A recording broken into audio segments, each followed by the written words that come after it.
कब्र असांजे ऐबन खे लिकाईंदी आ, असांजे ऐबन खे ढकींदी ऐं पर्दे में रखंदी आ। कहिड़ी ख़बर कंहिंखे छा अॻिते हाल हुजे, कब्र ढके छॾींदी आ। कब्र हर माण्हू जो घर आ, हर इंसान जो घर आ। दुनिया वारे घर में 10-15 साल 20 साल 30 साल रहणो आ, पर हिन घर में लखें साल रहणो आ। कब्र ठाहिण जा उसूल मदीने वारे साईं ॿुधाए। गहरी ठाहियो, सुहिणी ठाहियो, कुशादी ठाहियो। गहरी हेठ केतरी हुजे, ड्रेगी केतरी हुजे, वेकरी केतरी हुजे, जेतिरो माण्हू जो कद आ ओतिरी डिघी हुजे, ऐं हेठ ऊनी एतिरी हुजे माण्हू जे अधु कद जे बराबर। केतरी? अधु कद जे बराबर। वो चेल ते अचे या सीने ते अचे, अधु कद जे बराबर। जेकॾहिं वधीक गहरो कयो था त वध में वध कुल्ले ऐं चेल इन जे विच में एतिरी, इन खां घणी हेठि गहरी कब्र न खोटजे। छाजे करे हुज़ूर अलैहिस्सलातु वस्सलाम जन फरमायो आहे त ज़मीन जे हेठीं तह खां मथियों तह वधीक भलो आहे। छो त हेठीं तह खां मथियों तह छो भलो आहे? जो मथिएं तह ते अल्लाह जा सालिह बाना घुमंदा आहिनि, क़ुरान पढ़बो आहे, निमाज़ूं पढ़बियूं आहिनि, ज़िक्र थींदा आहिनि, इबादतूं थींदियूं आहिनि, गौसन कुतुबन कलंदरन जा कदम लगंदा आहिनि। उन ज़मीन जे मथिएं हिस्से ते अल्लाह जी रहमत वसंदी आहे, बरकत वसंदी आहे, नूर वसंदो आहे। इन जे करे मैयत खे थोरो मथिएं हिस्से में रखो त उन जे मथां उहे रहमतूं ऐं बरकतूं वसनि।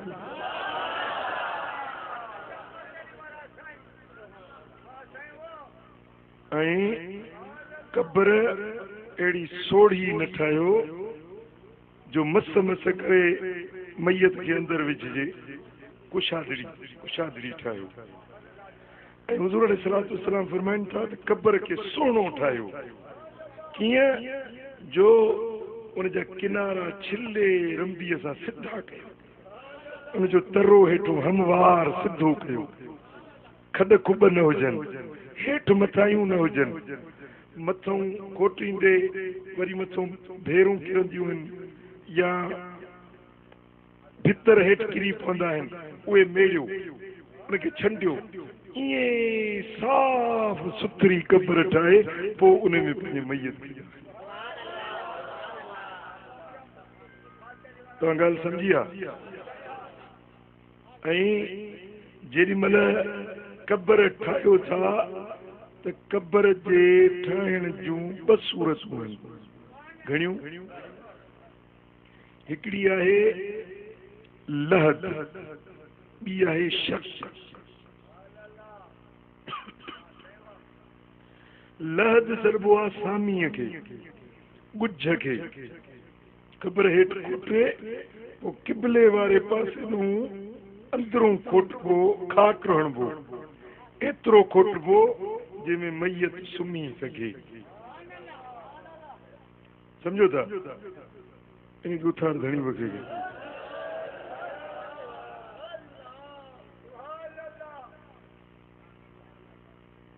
समझो? इन के सामी सरबो आहे, छा सरबो आहे? या ॻुझ सरबो आहे। मदीने शरीफ में 2 ॼणा असाबी हुया, हिकिड़ो सामी खोटींदो, ॿियो शक कब्र ठाहींदो। शक वरी छाखे सरबो आहे?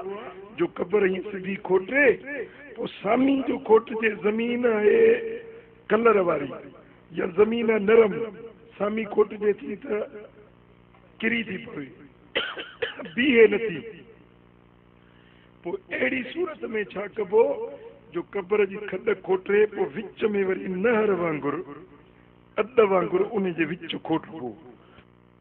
जेॾीमहिल मुंहिंजे सोणे हबीब मदीने वारे साईं दुनिया सां पर्दो फरमायो त सहाबनि में इख़्तिलाफ़ थियो। हिकिड़नि चयो त महबूबनि जी क़बर शरीफ़ सामी ठाहिजे, ॿियनि चयो त शक ठाहिजे। पोइ चयो हाणे माण्हू ॿिन्ही ॾे मोकिलियूं था, पोइ जेका अल्लाह खे ॻाल्हि पसंदि हूंदी उहो क़बर वारो अॻ में ईंदो। पोइ सामी वारो अॻ में अचे त सामी ठाहिबी, जे शक वारो अॻ में अचे त महबूब जी क़बर शक वांगुरु ठाहिबी। माण्हू ॿिन्ही ॾे मोकिलियूं पर आयो सभ खां पहिरीं उहो जेको सामी ठाहींदो हुई। पोइ साहबनि चयो त अल्लाह खे इहा ॻाल्हि पसंदि आहे जो पंहिंजे महबूब जे लाइ रब करीम इन घर ठाहिण जी जे वारे माण्हू खे मोकिलियो। सम्झो था त हुज़ूर अलैहिस्सलातु वस्सलाम जिन जे जसद अंवरी खे मज़ारे अनवर में आरामी करायो वियो त उहो सामी वारो तरीक़ो हुयो। उन जे करे हिन उम्मत जे लाइ भलो तरीक़ो क़बर जो आहे सामी। ऐं हिकिड़ी अहिड़ी ज़मीन आहे जंहिंमें सामी ठही नथी सघे।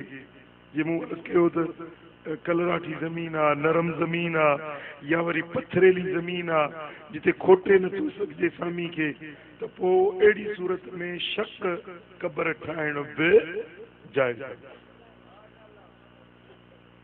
सम्झो था।